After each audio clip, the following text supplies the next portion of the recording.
Test ക്രിക്കറ്റിലെ ഇന്ത്യയുടെ മോശം പ്രകടനമായിരുന്നു. ന്യൂസിലൻഡിനെതിരെ സ്വന്തം തട്ടകത്തിൽ 0-3 തോൽവി ഏറ്റുവാങ്ങുകയും ഓസ്ട്രേലിയയിൽ നടന്ന ബോർഡർ ഗവാസ്കർ ട്രോഫി പരമ്പരയിൽ 1-3 പരാജയപ്പെടുകയും ചെയ്ത സാഹചര്യത്തിലാണ് BCCI കടുത്ത തീരുമാനങ്ങൾ കൈക്കൊള്ളുന്നത്. ശനിയാഴ്ച മുംബൈയിൽ ചേർന്ന BCCI അവലോകന യോഗത്തിന് ശേഷമാണ് തീരുമാനം. താരങ്ങളുടെ കുടുംബങ്ങൾക്ക് ചെലവിടാനുള്ള സമയം കുറയ്ക്കുന്ന 2019 കർശനമായ നിയമം തിരികെ കൊണ്ടുവരാനാണ് BCCI ഉദ്ദേശിക്കുന്നത്.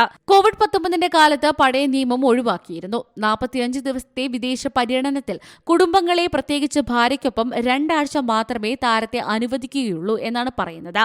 ഒരു കളിക്കാരനെയും വെവ്വേറെ യാത്ര ചെയ്യാൻ അനുവദിക്കില്ലെന്ന് BCCI കർശന നിയമവും ഏർപ്പെടുത്തിയിട്ടുണ്ട്.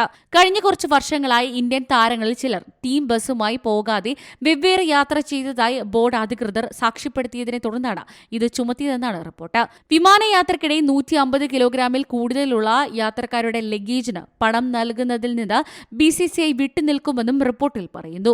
ഈ ചെലവ് സ്വന്തമായി വഹിക്കാൻ കളിക്കാരോട് ആവശ്യപ്പെടും. ഗൗതം ഗംഭീറിന്റെ മാനേജർ ഗൗരവ് അറോറയ്ക്ക് BCCI പരിധിയും നിശ്ചയിച്ചു. ടീം ഹോട്ടലിൽ ഗൗരവ് അറോറയ്ക്ക് താമസം അനുവദിക്കില്ല. സ്റ്റേഡിയത്തിലെ VIP ബോക്സിൽ പ്രവേശനം വിലക്കുന്നതിനൊപ്പം ടീം ബസ്സിൽ ഒന്നിച്ച് യാത്രയും ഒഴിവാക്കാൻ BCCI ആവശ്യപ്പെട്ടിട്ടുണ്ട്. News desk Zee Malayalam news. ഏറ്റവും പുതിയ വാർത്തകളും വിശേഷങ്ങളും വിരൽ തുമ്പിലറിയാൻ സീ മലയാളം ന്യൂസ് എല്ലാ ഡിജിറ്റൽ പ്ലാറ്റ്ഫോമുകളിലും ലഭ്യം.